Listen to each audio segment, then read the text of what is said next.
이 시간 우리에게 주시는 하나님의 말씀은 요한복음 1장 1절에서 12절까지 말씀입니다. 한 절씩 교독하시고 마지막 절은 함께 합독하시겠습니다. 태초에 말씀이 계시니라. 이 말씀이 하나님과 함께 계셨으니 이 말씀은 곧 하나님이시니라. 그가 태초에 하나님과 함께 계셨고 만물이 그로 말미암아 지은 바 되었으니 지은 것이 하나도 그가 없이는 된 것이 없느니라. 그 안에 생명이 있었으니 이 생명은 사람들의 빛이라. 빛이 어둠에 빛이 돼 어둠이 깨닫지 못하더라. 하나님께로부터 보내심을 받은 사람이 있으니 그 이름은 요한이라. 그가 증언하러 왔으니 곧 빛에 대하여 증언하고 모든 사람이 자기로 말미암아 믿게 하려 함이라. 그는 이 빛이 아니요 이 빛에 대하여 증언하러 온 자라. 참빛 곧 세상에 와서 각 사람에게 비추는 빛이 있었나니 그가 세상에 계셨으며 세상은 그로 말미암아 지은 바 되었으되 세상이 그를 알지 못하였고 자기 땅에 오매 자기 백성이 영접하지 아니하였으나 영접하는 자 곧 그 이름을 믿는 자들에게는 하나님의 자녀가 되는 권세를 주셨으니 아멘.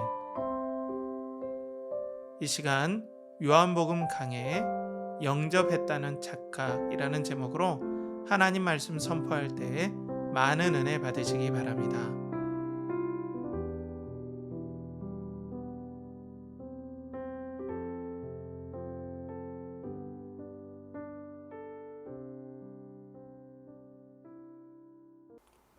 그리스도를 동경하고 그리스도를 연결하라. 연결하는 교회 성도 여러분, 한 주간 평안하셨습니까? 오늘부터는 5월 말씀을 새로 시작합니다. 5월부터는 여러분들과 함께 요한복음을 함께 나눠보도록 하겠습니다. 요한복음 전체 강해일지, 1장 강해일지는 아직 기도 중인데요. 그래도 저는 개인적으로는 전체적으로 강의를 좀 해보고 싶다라는 또 소원함이 있습니다. 이 요한복음을 여러분들과 계속 나누면서 예수 그리스도께서 얼마나 우리에게 생명의 주가 되시는지, 완전한 말씀이 되시는지, 또 예수 그리스도를 더욱더 사랑하도록 돕는 이 말씀의 강해가 되기를 원합니다. 오늘 동일하게 처음 말씀 제목은 영접했다라는 착각, 요한복음 1장 12절 말씀을 가지고 여러분들과 함께 이 처음 요한복음 첫 강해를 여러분들과 함께 시작을 하겠습니다. 오늘 여러분들이 기억해야 될 핵심 키워드는 영접이라는 단어입니다. 영접, 뭔가를 모셔드리고 전적으로 받아들인다라는 그런 내용의 영접이라는 키워드를 여러분들이 생각하면서 여러분들이 이 말씀을 나눠간다면 하나님께서 분명 은혜를 주시리라고 믿습니다. 우리 사랑하는 여러분, 우리 말씀을 생각할 때 이 영접이라는 단어가 왜 우리에게 필요한지, 이 부분에 대해서 왜 사도 요한은 왜 이런 화두로서 이 처음에 이 포문을 열 때 이런 주제를 가지고 요한복음을 처음 우리들에게 나눠줬는지, 또 그 당시에 성도들에게 나눠줬는지 우리가 좀 궁금하게 또 생각을 해봐야 돼요. 왜냐하면은 이 예수 그리스도의 복음을 전할 당시에는 예수 그리스도께 당연히 죽으셨다 부활하셨는데 사람들은 예수 그리스도의 죽음만, 십자가의 죽음만 대부분 생각했다는 거죠. 예수 그리스도께서 십자가에 죽으신 그 사실, 그러니까 십자가에서 죽으셨다라는 건 저주받아 죽으셨고 가장 큰 형벌을 받아 돌아가셨는데, 이 예수 그리스도, 십자가에 죽으신 예수 그리스도를 어떻게 사람들에게 전파하며 그분이 왜 십자가에서 돌아가셨고 또 이 십자가에서 돌아가신 분이 어떤 분이라는 것을 정확하게 사람들한테 알려줘야 되는 그런 필요가 있었던 것 같아요. 그래서 학자들은 이 요한복음의 첫 번째 수신자, 그러니까 첫 이 요한복음을 받아보는 사람들은 아마 유대인인데 디아스포라, 그러니까 요즘으로 말하면은 우리로 말하면 뭐 재미교포, 제일교포, 아니면 중국 동포 이렇게 얘기하듯이 다른 나라에 있는 유대인을 대상으로, 아니면 그들과 더불어서 이방인이었는데 유대교로 개종하였는데 예수 그리스도를 믿게 된 사람들에게 이 십자가에 달리신 예수 그리스도를 왜 우리가 주로 모셔야 되고, 왜 이분을 영접해야 되고, 또 이분을 왜 우리가 의지해야 되는지에 대해서 설명해 줄 필요가 있었다라는 거죠. 그래서 이분을 어떻게 영접해야 되냐. 그런데 이 사람들에게 가로막는 것이 바로 십자가인데요. 십자가는 여러분들과 이제 말씀을 전체 강의하기 전에 이 부분에 대해서 왜 이 요한복음이 좀 기록됐을까 하는 부분에 대해서 여러분들과 지금 나누고 있습니다. 이 십자가에 대해서 유대인들은, 나무에 달린 사람들은 저주받았다고 생각했거든요. 근데 이분을 내가 평생 주님으로 의지한다? 내 인생을 걸 뿐으로 이분 따라갔다가는 저주를 받게 생겼는데요. 십자가에 달린 사람은 저주받은 자니, 레위기랑 이렇게 말씀해서 표현하잖아요. 그리고 이방인들에게는 이 십자가가 어리석고 가장 저주스러운 죽음이죠. 그리고 가장 무력한 죽음이에요. 그러면은 유대인이 아니고 다른 나라 사람들은 정말로 제우스 신과 같은, 세상을 막 호령하면서 힘이 대단하고, 마치 우리가 보통 생각하는 슈퍼맨처럼 엄청난 힘과 능력으로 자기를 도와줄 그분을 주로 보시고 따라가야 되는데, 십자가에서 돌아가신 예수 그리스도는 자신들이 생각하기에 가장 연약한 사람, 그리고 가장 중죄인, 그리고 자기가 따라가서는 안 될 어떤 모델이 되는 사람이 십자가에서 죽은 사람인데, 십자가에 달리신 예수 그리스도를 우리가 주로 보시고 따라가야 된다. 그분의 삶을 내 마음에 모셔드립니다. 나의 삶으로 인정합니다라고 따라가는 것에 대한 설명이 필요했다라는 거죠. 그러니까 유대교적인 배경이 있는 분들에게, 디아스포라라든지 이방인 중에 유대교로 개종한 사람들에게 왜 십자가에서 달리신 예수 그리스도가 참으로 하나님의 아들이고 하나님의 완전한 말씀이고, 또 이분을 통해서만이 영원한 생명과 그리고 하나님 나라를 들어갈 그 생명을 우리가 얻을 수 있는지에 대해서 기존의 공간복음, 마태복음, 공간복음이라고 하는 것이 이제 같은 시야에서 본 복음인데요. 마태복음과 마가복음과 누가복음을 통해서 거기에서 설명되지 않은 이 부분을 더 깊게 다루기 위해서 이 요한복음을 기록했다라는 학자들의 의견들이, 대부분 동의하는 의견들이 있습니다. 그렇다면은 당시 고대 사회에서는 이 십자가가 터부가 됐다면은, 현대 지금 우리가 사는 세상은 무신론과 그리고 자본주의, 물질 만능주의의 세상에서 우리가 살고 있습니다. 대부분 영혼을 인정하는 사람들도 있지만, 또 세상에서 득세하는 현재 어떤 생각의 흐름들은 무신론이에요.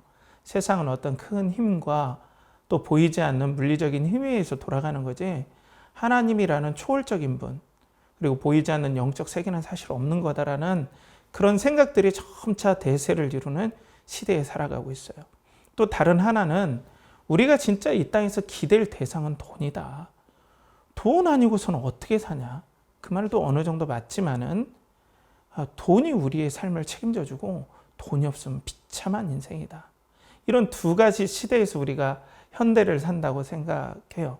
그러면 이 시대에서 우리가 예수 그리스도를 주로 모시고 산다는 건 어떤 의미가 있겠나, 우리가 한번 이 오늘 말씀을 가지고 고민을 해야 된다는 거죠. 우리는 이 무신론과 또 자본주의, 그리고 물질 만능주의, 이런 시대에서 우리가 살아가는데, 이 시대에서 우리는 예수님을 어떤 분으로 믿고 의지하고 영접해야 되는가? 우리를 정말로 과학적으로 이해시켜 주시고, 또 우리가 필요에 따라서 물질을 한없이 부어주시는 그런 분으로 이해해야 되는가? 어떤 분으로 이해해야 되는가? 우리가 이 말씀을 통해서 조명을 받아야 올바른 신앙으로 예수님을 붙잡고 우리가 살아갈 수 있다는 거예요. 그렇다면 사랑하는 우리 성도 여러분, 우리는 예수 그리스도를 어떤 분으로 영접해야 될까요? 어떤 분으로 우리는 그 십자가에서 달리신 예수님을 어떤 분으로 인정하면서 살아가야 될까요? 먼저는 예수 그리스도를 우리는 하나님으로 인정해야 됩니다. 예수 그리스도를 하나님으로 인정해야 되죠. 그럼 누구나 다 그렇게 생각하잖아요. 아니, 예수 그리스도를 당연히 하나님으로 인정하죠.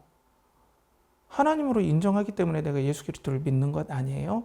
라고 여러분들 생각하실 수 있어요. 맞습니다. 하나님으로 여러분 다 인정하실 줄 알아요. 그런데 오늘 성경에서 보면 이 하나님으로 인정한다라는 것이 꽤 깊은 영적인 도전이 있다는 걸 여러분들이 아셔야 돼요.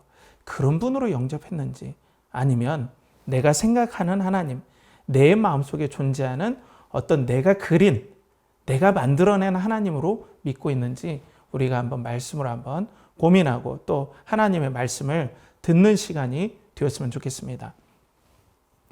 먼저 오늘 본문 1절에 보면은 이렇게 나와 있죠. 태초에 말씀이 계시니라. 이 말씀이 하나님과 함께 계셨으니 이 말씀은 곧 하나님이시니라 라고 말씀을 하고 있어요. 저는 이제 이 서론 부분이 원래는 사도행전 1장 1절부터 18절까지거든요. 그런데 오늘 본문은 12절까지 했어요. 왜냐하면 논지가 좀 여러 갈래로 갈릴 것 같기도 하지만은 아무튼 좀 너무 길어질 것 같아서 제가 두 부분으로 나눠서 좀 나누려고 하는데요. 먼저 사도행전 1장 1절에서 18절까지 이 요한복음의 서론은 제가 연구하면 연구할수록 너무나 놀라운 거예요. 여러분들 말씀의 은혜를 나중에 또 함께 나누겠지만 그 말씀의 어떤 구성이라든지 그런 것에서도 경탄하며 좀 은혜를 받는 우리 성도님들이 됐으면 좋겠습니다. 그래서 치밀하게 어떤 구조를 짜놓은 거예요. 12장을 중심으로 해서 문학적 용어로는 교차 대구법이라고 하는데요. 이 12절을 중심으로 1장 12절을 중심으로 이렇게 접으면 딱 접어지게끔 해서 만든 거예요. 기록한 거예요.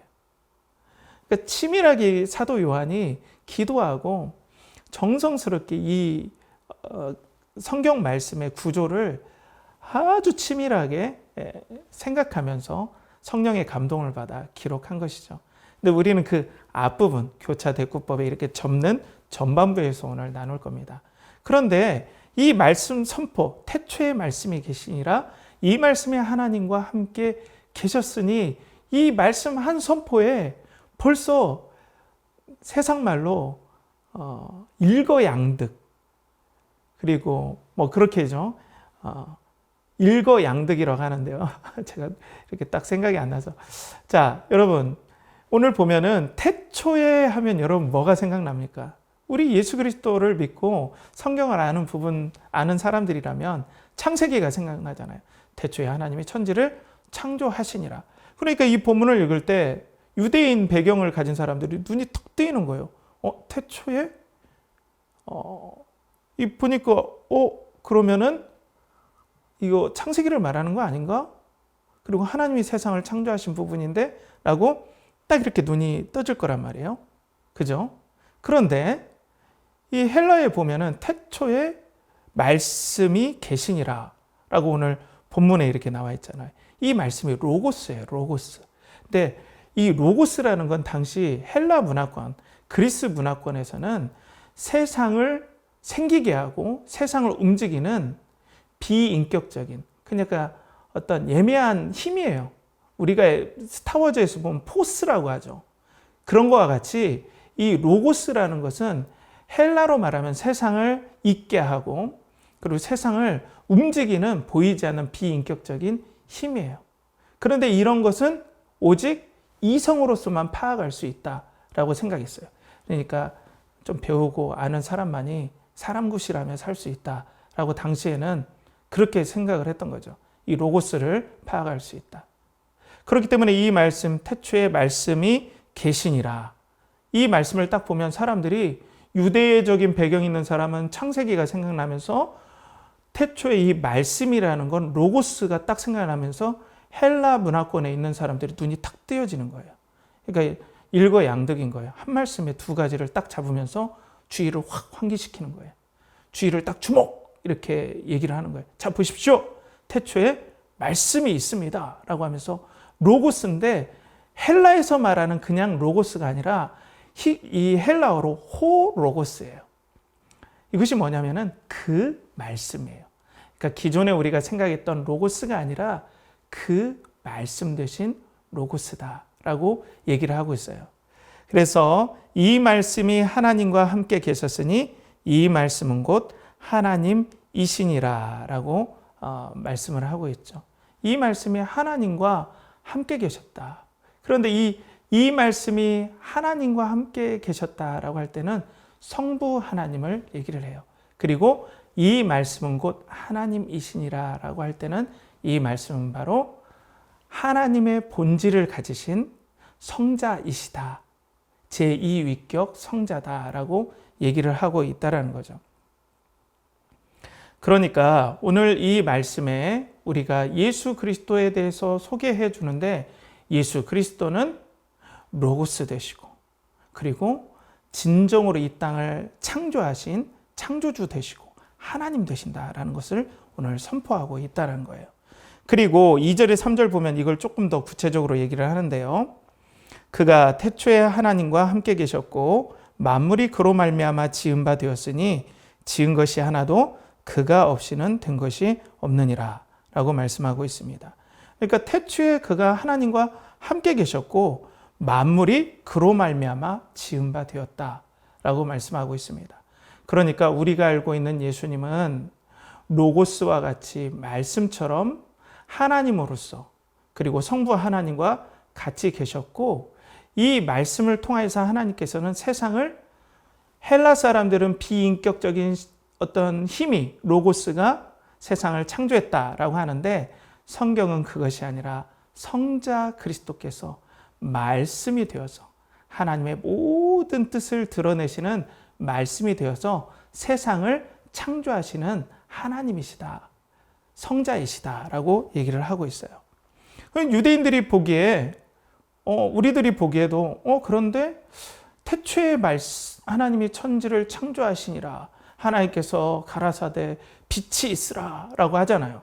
근데 그런 부분들이 안 보여요. 이 말씀처럼 만물이 이 말씀으로 창조되었고 말씀이 이 만물을 창조했다라기보다는 하나님께서 말씀하시면서 창조하는 것처럼 보이거든요.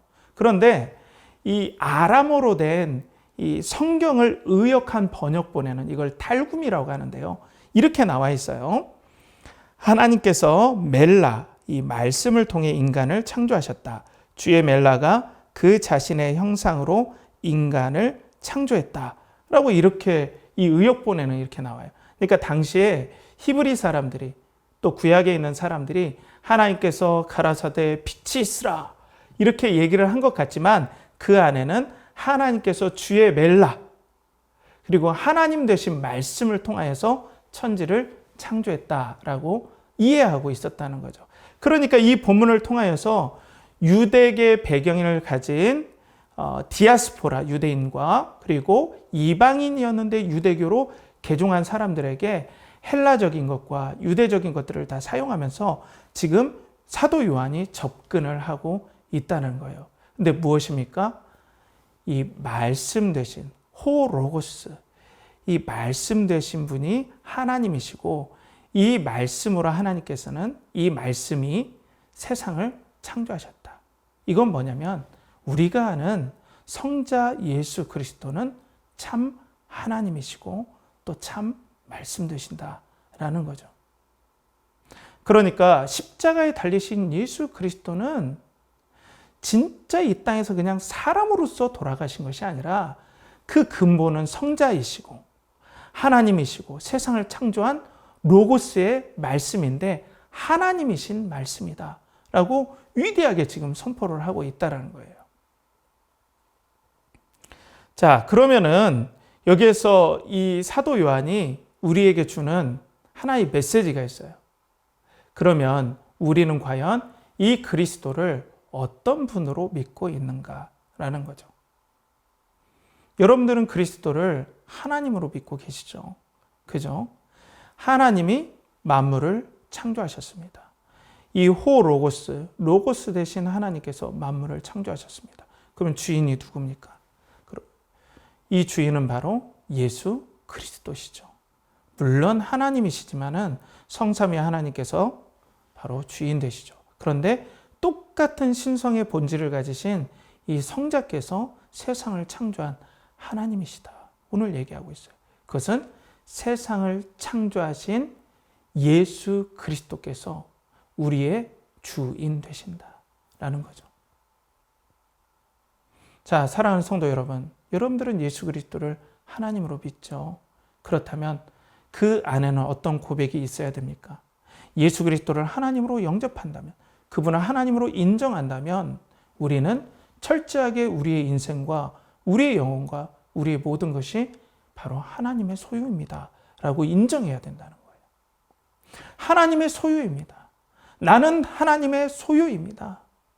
내 인생은 하나님의 것입니다 라는 기본적인 고백이 바로 예수 그리스도를 영접하고 이 예수 그리스도께서 우리의 생명 되신 주라는 것을 인정하는 가장 기초가 바로 여기에 있다는 거예요. 그분이 나의 하나님이시고 나의 인생의 주인, 영혼의 주인, 모든 것의 주인이십니다. 이 기본 배경이, 이런 바탕이 이 로고스된 말씀 앞에 신앙의 고백으로 나와야 된다는 거예요. 자, 그런데 이 땅에서 우리가 복음 전파를 받을 때 예수 그리스도께서 로고스 되신 하나님이다. 이 하나님이 우리의 주인이다. 이렇게 우리가 복음을 전함받는 것 같지만 이거는 거의 쓱 지나가든지 강조를 하지 않아요. 모든 복음 초점이 내가 주인이다에 맞춰져 있어요. 하나님은 이 물질과 자본주의 사회에서, 물질 만능주의 사회에서 여러분들의 기도를 응답해 주시고, 그리고 여러분들의 자녀가 잘 되게 해주시고, 여러분들의 사업이 잘 되게 해주시고, 또 여러분들이 행복하게 살게 해주시고, 여러분들의 어려움들을 다 건져주시고, 여러분들이 머리가 될지언정 꼬리가 되지 않게 해주시고, 여러분들에게 기도할 때 모든 것들을 응답해서 사업이 잘 되게 하시고, 집값이 오르게 하시고, 땅값이 오르게 하시고, 그리고 주식이 오르게 하시고, 자, 이런 분, 나를 잘 되게 해주시는, 마치 입에 담기 어려운 내가 주인이고 하나님은 다른 존재인 것처럼 이렇게 우리가 복음을 소개받는 경우가 많아요. 사랑하는 성도 여러분, 예수 그리스도는 오늘 놀랍게 선포합니다. 태초에 말씀이 계시니라. 이 말씀이 하나님이시다는 거죠. 이 하나님 되신 분이 이 땅에 내려오셔서 십자가에 달리셨다. 그렇기 때문에 이 예수 그리스도를 영접한다는 사람들은 하나님 되심을 믿고 하나님 되심을 시인하고 이분이 나의 주인임을 믿고 따라가기로 결정하고 결단한 사람이 바로 예수 그리스도를 영접한 사람들이라는 거예요. 그러니까 단도직입적으로 오늘 사도 요한은 단도직입적으로 성도들에게 도전하는 거예요. 예수 그리스도 하나님이시다. 하나님이신 주인이시다. 라고 오늘 이렇게 말씀을 하는 거예요. 사랑하는 성도 여러분, 그렇기 때문에 우리가 그리스도를 영접했다는 것은 그리스도가 내 인생의 진짜 주인이고 저는 예수 그리스도께서 저의 모든 것의 주인 되길 원합니다 라고 믿는 사람들이 바로 예수 그리스도를 영접하고 믿음이 있다는 사람들이에요. 이것들이 인정이 되지 않으면 정말로 신앙생활이 다 첫 단추부터 잘못 끼워진다는 거예요. 그러면 어떤 사람은 그래요. 초신자들한테 너무 세게 얘기하는 겁니다. 세게 이야기하는 게 도대체 뭔가요? 그러면 속여야 되나요? 예수 그리스도는 여러분들을 아주 모든 것이 잘 되게 해주는, 모든 것이든 여러분들을 위해서 다 해주시고, 마치 여러분들이 주인이고 예수 그리스도는 다른 존재인 것처럼 이렇게 우리가 얘기를 해야 될까요? 절대 아닙니다. 그런데 현재 우리가 복음을 그렇게 전한다는 거예요. 마치 우리가 왕이 된 것처럼. 예수 그리스도는 우리를 천국에 보내주셔야 되고, 예수 그리스도는 우리의 모든 것들을 잘 되게 해주고, 그리고 어려운 것들을 막아 주셔야 되는 이런 존재로 우리가 예수 그리스도를 소개한다는 거예요. 그러면 절대 그렇지 않습니다. 그러면 초신자들에게 예수 그리스도를 어떻게 소개해 줄까요? 저는 성경 말씀대로 예수 그리스도께서 하나님이시고 우리의 주인임을 믿음으로 잘 선포해 주고 잘 설명해 줘야 돼요. 가감 없이, 그렇지만 이해하기 쉽게. 여러분들, 저는 해병대에 입대한 사람들을 유심히 봐요. 해병대는 힘든 훈련으로 유명하죠. 다른 부대들도 물론 힘들지만, 근데 자원에서 들어가는 것이 특징이에요. 그러면 해병대에 들어갈 때 여러 고생할 것을 각오하고 해병대에 입대하는 거잖아요. 해병대도 고생한다고 분명 얘기를 하지만 나는 해병대라는 이 빨간 명찰을 나는 꼭 달고 싶습니다. 라고 자기가 고백하고 그 해병대라는 이름을 얻기 위해서 자기가 그 엄청난 고난으로 들어가는 거예요. 훈련으로. 그러면 해병대에 들어간 훈련병이나 이등병이나 동일하게 해병대로서 헌신과 훈련의 강도에 대해서 분명하게 얘기를 해줘야죠. 해병대 들어가면 너무나 편하다. 해병대 들어가면 전투화에 흙도 안 묻힌다. 이렇게 얘기할 수는 없잖아요. 그렇지만은 자기가 해병대에 들어가고 싶은 사람은 자원에서 해병대라는 이름을 자기가 받아들이는 거죠. 마찬가지예요. 정말로 하나님의 자녀, 믿음이 있는 하나님의 자녀, 하나님의 백성이 되고자 하는 사람은 첫 번째 영적인 기초는 바로 예수 그리스도는 하나님이시고 나의 주인이라는 걸 인정한다는 거예요. 그런데 이것이 사람들이 부끄러워하는 것 같아요. 예수 그리스도가 주인이라는 선포를, 하나님이라는 선포를. 이것이 한국교회의 어려움이 된다고 오카노 목사님도 탄식하면서 얘기를 하는 것입니다. 그래서 교인은 이긴다 두 번째, 오카노 목사님이 이렇게 얘기를 하셨어요. 예수 믿으면 복 받는다. 예수 믿으면 가정의 골치 아픈 문제들이 모두 해결된다. 예수 믿으면 건강이 좋아진다는 식으로 현혹하지 않았습니다. 복음은 솔직해야 합니다. 예수 믿는 길은 좁은 길이지 넓은 길이 아닙니다. 그러나 오늘날 교회가 좁은 길을 가르치지 않아 많은 신자들이 착각을 합니다. 라고 얘기를 하고 있습니다. 사랑하는 성도 여러분, 태초에 말씀이 계시니라. 그리고 그가 태초에 하나님과 함께 계셨다. 그리고 하나님이 그로 말미암아 모든 만물을 창조하셨다. 그분이 하나님이시다. 우리의 주인이시다.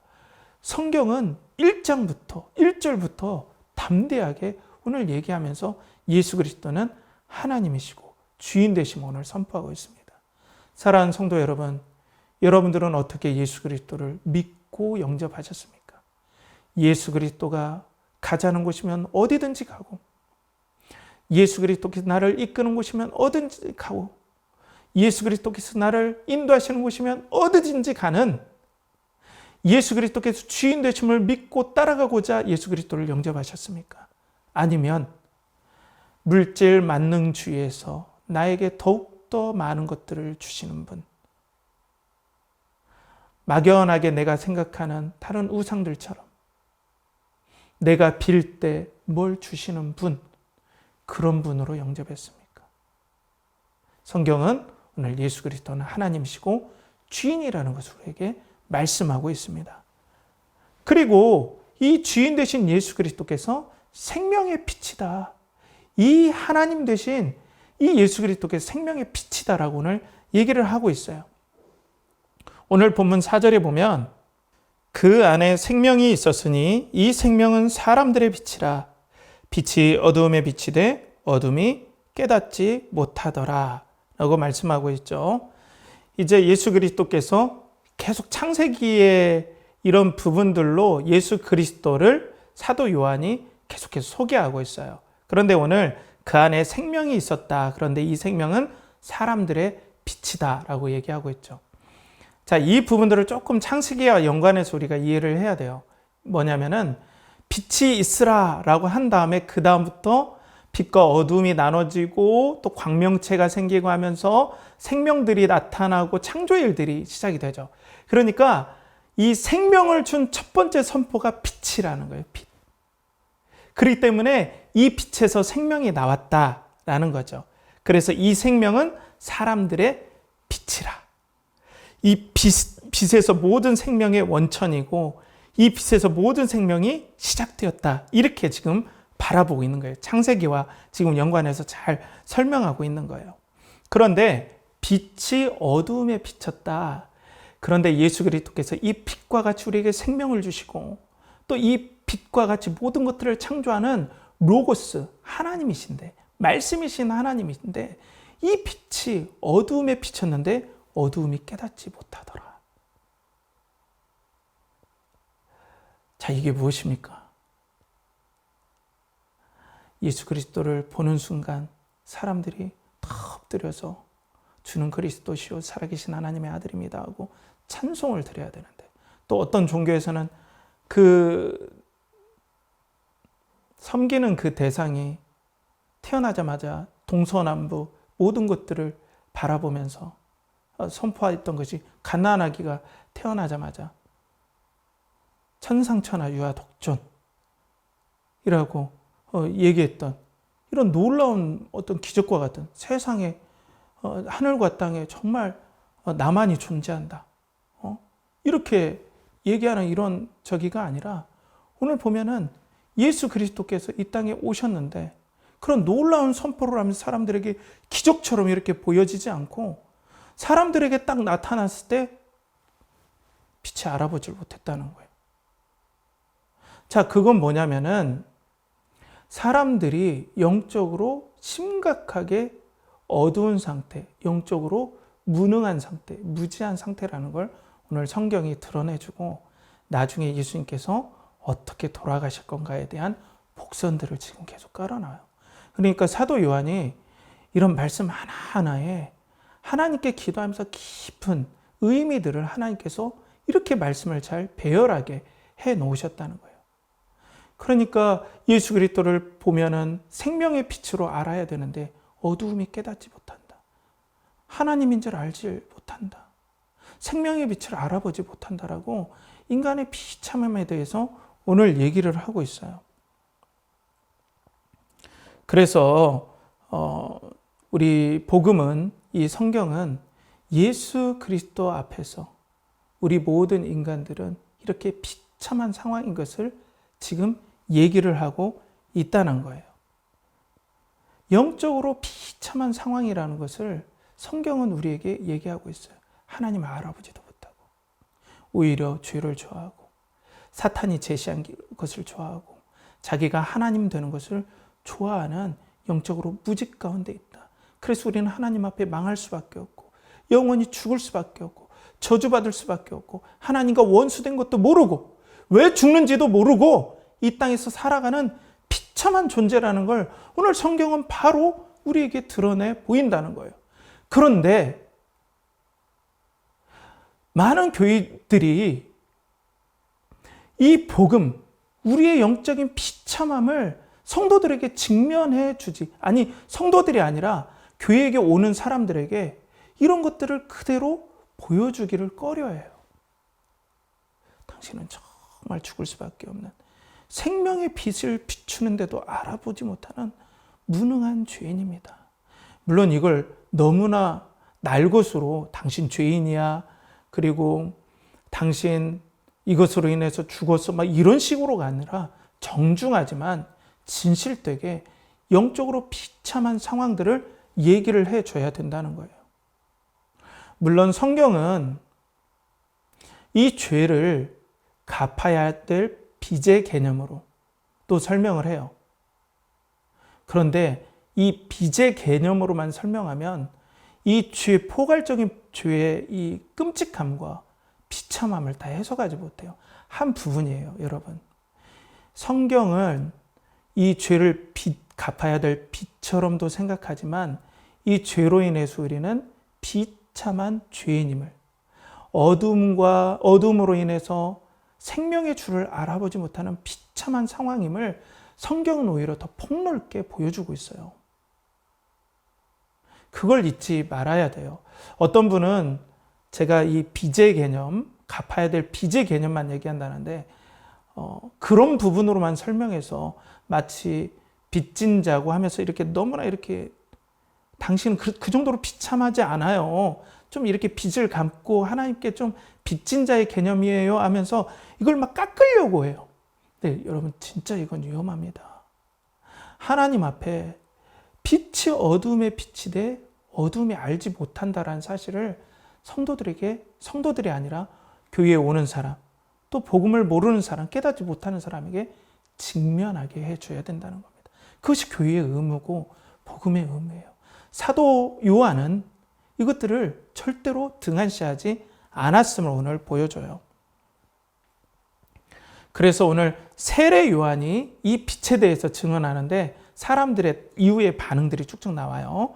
오늘 본문 6절, 7절, 8절에 세례 요한의 빛의 증언인데요. 하나님께로부터 보내심을 받은 사람이 있으니 그의 이름은 요한이라. 그가 증언하러 왔으니 곧 빛에 대하여 증언하고 모든 사람이 자기로 말미암아 믿게 하려 함이라. 그는 이 빛이 아니요 이 빛에 대하여 증언하러 온 자라라고 말씀하고 있습니다. 그러니까 세례 요한이 하나님 앞에 선지자로서 마지막 선지자로서 이 예수 그리스도의 빛 되신 예수 그리스도를 증언하러 왔다. 그런데 이 예수 그리스도를 증언하러 왔는데 세례 요한도 동일하게 그들이 예수 그리스도를 받아들이기를 준비시키는 준비의 세례를 줬던 이 세례 요한이 사람들의 마음을 어떻게 준비시킵니까? 영적인 비참함에 대해서 호되게 질타하고 회개할 것을 정말로 촉구합니다. 너희들은 빛이 와도 어둠으로 인해 깨닫지 못하는 비참한 존재다. 깨어나라, 각성하라, 회개하라라고 엄청나게 호되게 질타해요. 그래서 마태복음 3장 7절에 보면 요한이 많은 바리새인들과 사두개인들이 세례 베푸는 대로 오는 것을 보고 이르되 독사의 자식들아 누가 너희를 가르쳐 임박한 진노를 피하라 하더냐. 자, 가장 종교적인 사람들 아닙니까? 가장 말씀대로 산다고 자부하는 사람들이에요. 이 사람들에게 가장 윤리적인 수준이 높다고 하는 이런 사람들에게도 독사의 자식들아 너희 눈이 어두웠다. 생명의 빛이 비춤에도 불구하고 깨닫지 못하는 영적으로 비참한 상태라는 것을 호되게 질타합니다. 사람들이 세례 요한을 좋아했을까요? 좋아하지 않았어요. 그리고 이후에는 세례 요한은 순교를 하죠. 이것도 복선을 깔고 있어요. 예수 그리스도께서 장차 어떠한 삶으로 생을 마칠 것인지 십자가에서 돌아가실 것인지에 대한 복선을 앞에서 먼저 보낸 세례 요한을 통해서 지금 막 보여주고 있어요. 그러면서 사람들이 빛 되신 예수 그리스도를 거부할 것이다 라고 계속해서 보여주는 거예요. 조금씩. 그러면서 오늘 본문 9절, 10절, 11절에 보면 참빛 곧 세상에 와서 각 사람에게 비추는 빛이 있었나니 그가 세상에 계셨으며 세상은 그로 말미암아 지은 바 되었으되 세상이 그를 알지 못하였고 자기 땅에 오매 자기 백성이 영접하지 아니하였으나 참빛, 진정한 빛, 진정한 말씀의 빛, 그 말씀의 빛으로 우리에게 생명을 주시는 그 빛이 진정한 빛이 왔음에도 불구하고 사람들에게 비췄음에도 불구하고 사람들이 깨닫지 못해요. 그분이 하나님이신데도. 왜 그러면 그리고 사람들이 자기 땅에 오매 오늘 11절에 자기 백성이 영접하지 아니하였다. 이스라엘 땅에 하나님의 율법이 주어진 하나님의 백성이라고 칭함받았던 사람들에게 왔는데 사람들이 빛 되신 예수 그리스도를 하나님으로 또 그들의 구주로 받아들이지 않고 영접하지 않았어요. 왜 그랬을까요, 여러분? 그들이 원하는 하나님 그리고 그들이 원하는 메시아가 아니었기 때문에 그래요.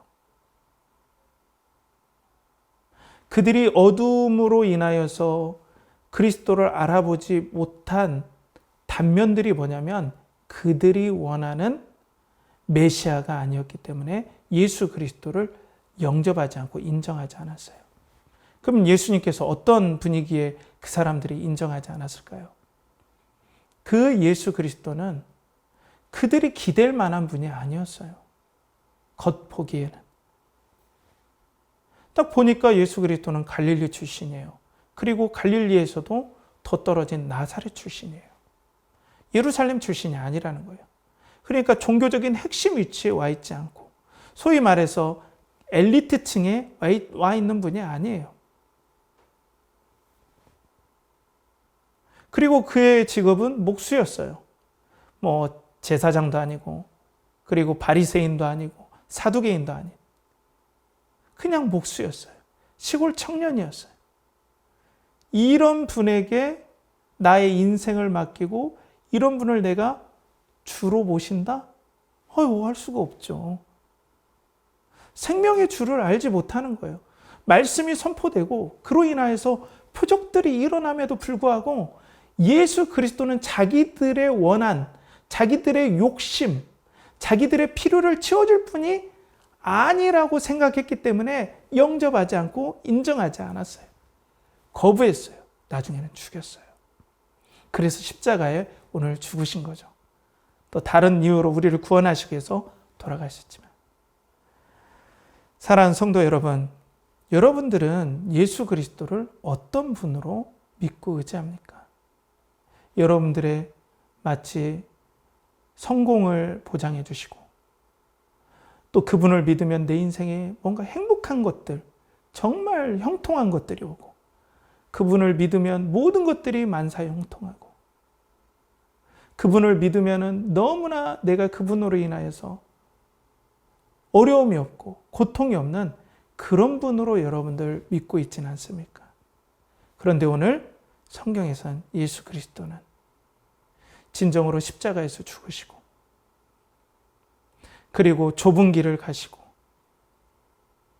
그리고 이 땅에서 십자가의 그 놀라운 순종을 통하여서 우리에게 참 생명의 길을 알려주시는 그리고 이 길을 나와 함께 따라와라. 나를 믿고 이 십자가의 길을 같이 가자. 나를 믿고 정말 나를 의지하고 내가 참 생명의 비침을 믿고 나를 믿고 따라와라. 내가 가는 길을 동일하게 따라와라. 이 길만이 생명의 길이다. 나를 주인으로 믿고 따라와라. 라고 예수님께서 선포할 때 그 안에 생명의 빛, 하나님 되심을 알고 이분을 믿고 의지하고 그분이 가신 길을 아멘, 내가 따라가겠습니다. 주님이 가신 십자가의 길, 그리고 좁은 길, 그리고 주님이 가신 말씀으로 순종하는 그 길에 고통이 있고 어려움이 있어도 내가 꼭 따라가겠습니다라고 인정하는 사람이 예수 그리스도를 믿는 사람이고 예수 그리스도를 영접하는 사람이라는 거예요. 이 사람들이 영접하는 자, 곧 그 이름을 믿는 자들에게는 하나님의 자녀가 되는 권세를 주셨다는 거예요. 사랑하는 성도 여러분, 그렇기 때문에 이 복음이 전해졌을 때 어떤 사람은 예수 그리스도를 믿지 아니하고 영접하지 아니하고 그리고 예수 그리스도를 물리쳤지만 어떤 사람에게는 예수 그리스도의 그 생명의 빛을 통하여서 자기가 영적으로 비참하다는 걸 깨닫고 나는 죽을 수밖에 없지만 예수 그리스도의 십자가 때문에 내가 살아나고 이제는 나는 예수 그리스도께서 어디를 가라 하시든지 나는 믿음의 길로 따라가겠습니다. 좁은 길이라도 끝까지 예수님 따라가겠습니다. 좁은 길이라도 어려운 길이라도 십자가의 길이라도 예수님을 끝까지 따라가겠습니다라고 믿는 사람들이 바로 예수 그리스도를 영접하는 사람들이라는 거예요. 그리고 나의 모든 영혼과 나의 인생 모든 것이 바로 예수님의 것입니다. 나의 모든 소유는 바로 예수님이십니다. 나의 모든 소유의 주인은 예수님이십니다. 그분이 하나님이십니다. 이렇게 믿는 사람들이 바로 영접하는 사람들이라는 거예요. 그 예수님이 바로 하나님 되시고 우리의 생명의 주, 생명의 빛이 되신다. 그 예수님께서 십자가에 죽으시고 부활하셨다. 이 예수님을 믿어야 된다. 라고 오늘 도전하고 있는 것입니다. 어떻게 보면은 복음이 화려하고 또 우리에게 강력한 어떤 행복한 것들을 주는 것도 맞지만은 그렇지만 생각과 다르게 또 깊숙이 들어가 보면 정말 주인 되신 주님 예수 그리스도를 인정하고 하나님으로 인정하고 생명의 빛 되신 예수 그리스도 앞에 우리는 비참함을 인정하되 예수 그리스도께서 가라는 그 생명의 길로 우리가 믿음으로 따라갈 때 놀라운 은혜의 길, 믿음의 역사의 길, 그리고 진정으로 하나님의 자녀가 되는 특권을 얻는 길임을 오늘 얘기해 주고 있다는 것입니다. 사랑하는 성도 여러분, 그렇게 예수 그리스도를 주로 영접합시다. 예수 그리스도가 하나님을 의지하고 하나님이심을 믿고 그 길을 우리 따라갑시다. 그리고 오늘 예수 그리스도가 우리의 생명의 빛이시고 또 이 예수 그리스도께서 우리의 갈 길을 명확하게 보셨다는 것을 오늘 믿고 이 예수 그리스도를 믿음으로 따라가는 우리 연결하는 교회 모든 성도님들이 되시길 간절히 축복합니다. 함께 기도하겠습니다. 하나님 아버지, 오늘도 우리의 주인 되시고 하나님 되시고 또 생명의 빛 되신 예수 그리스도를 믿음으로 따라가는 저희들 되게 하여 주시옵소서.